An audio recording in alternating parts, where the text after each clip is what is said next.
Kemenko Polhukam sore hari ini, saya ingin menginformasikan bahwa baru saja jam 16.30 saya diterima oleh Presiden Republik Indonesia Bapak Joko Widodo, dan saya menyampaikan permohonan berhenti sebagai Menko melalui sebuah surat yang isinya hanya 3 paragraf. Paragraf pertama, saya mengucapkan terima kasih Bapak Presiden telah mempercayai saya. Sejak 23 Oktober 2019 saya diangkat dengan penuh penghormatan beliau kepada saya dan penghormatan saya kepada beliau saat itu. Saya dilantik, lalu beliau menyerahkan kepres sendiri, sebelumnya memberi arahan secara pribadi, dan selama 4 tahun lebih kami bekerja sama dengan baik. Itu ucapan terima kasih saya. Lalu yang kedua, oleh karena saya sekarang ikut kontestasi politik untuk melanjutkan estafeta kepemimpinan nasional yang harus terus berjalan, maka saya mohon berhenti. Lalu yang ketiga, Bapak Presiden, saya mohon maaf kalau selama membantu Bapak saya ada kekurangan yang mungkin tidak berkenan di hati Bapak Presiden. Jadi itu yang saya sampaikan. Jawaban Presiden, ya beliau juga waktu pertemuan tadi happy, beliau banyak bergurau, saya juga tersenyum, gembira, ya seperti teman lama lah. Beliau gembira, ya Pak Mahfud, saya ini terima surat ini dulu, katanya. Terus selama ini saya juga berterima kasih Pak Mahfud sudah membantu dan saya merasa terbantu itu. Kemudian saya juga minta maaf kalau ada saya keliru-keliru, jadi saling minta maaf itu budaya adiluhung Indonesia kan begitu, saling minta maaf, saling berterima kasih gitu. Nah, di luar itu saya menyampaikan substansi urusan Kemenko Polhukam yang sekarang sedang berjalan, yang rutin-rutin berjalan, dikendalikan oleh 7 kedeputian yang sekarang masih aktif terus bekerja semuanya di bawah koordinasi teknis Bapak Letjen Teguh Pujo Rumokso. Sesmenko sudah mengendalikan jika saya sedang cuti.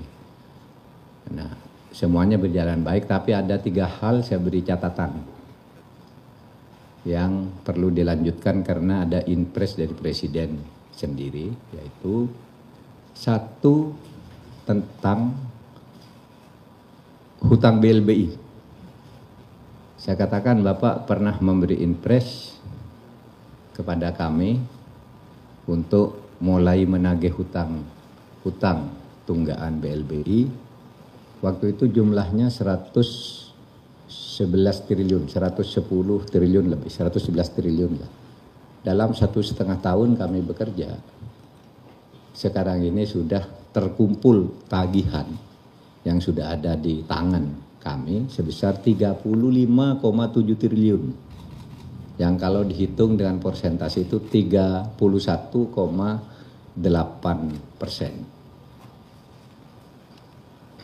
Saya katakan Pak Presiden, ini tagihannya masih ada karena ada yang masih mengelak, ingin tidak membayar, ada yang mau menawar, ini jumlah hutangnya tidak sebegitu dan seterusnya.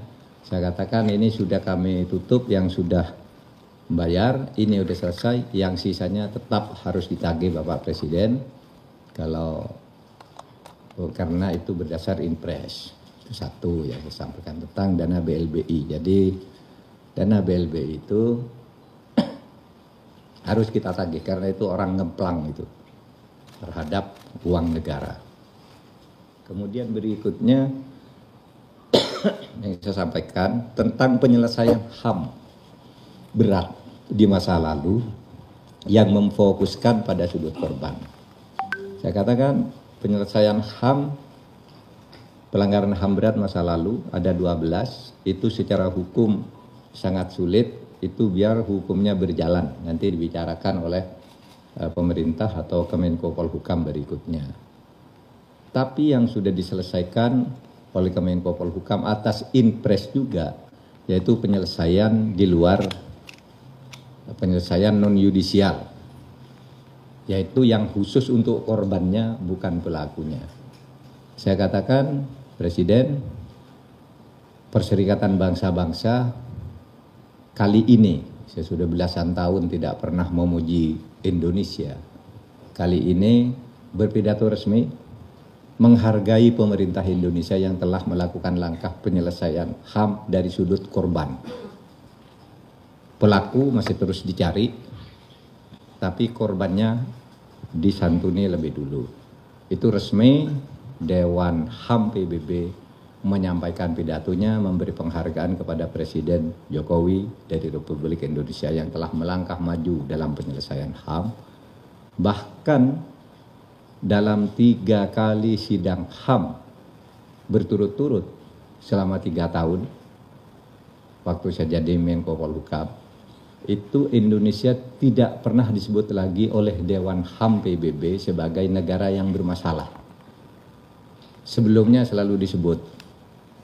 Nah, waktu